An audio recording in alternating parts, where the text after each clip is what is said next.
Giêsu ka thin lungin kan dot na asang chi ama chu ni cheu do na ki ka cha a do de Giêsu ka swal vial te phur tu lian ngan big boy asi sa kan dot na ki atu kan dot na asang deu a theo ngon cần thấy thiêm lâu hi vô lấy râm a hin dù mu cần thác thì cả chun a do na cần mu chi la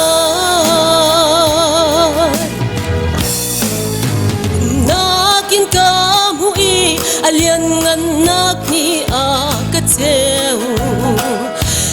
li par do le ban arpi na nakin a cheu de ka du nak na atin ter I a kalom ter chin chin masa kan dot nagin atu kan dot nak asang deu a cheu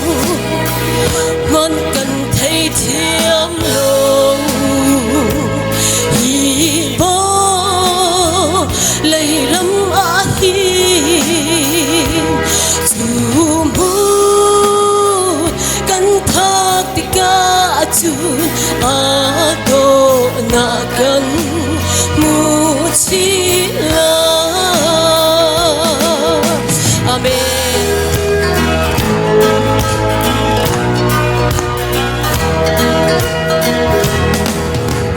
Chia lên lung đã thấy cha na a ca pi dung giờ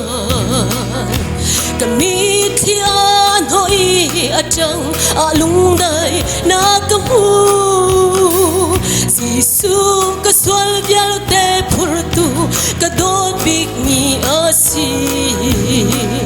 masa kan dot nagi atu kan dot nak asang deu a theo ngon cần thấy thiêm lâu hi vô lấy râm a hin dù mu cần thác thì cả chun a do na cần mu chi la a theo ngon cần thấy thiêm lâu hi vô lấy râm a hin dù mu cần thác thì cả chun a do na cần mu chi la amen. Boy panuchan ang pekjak se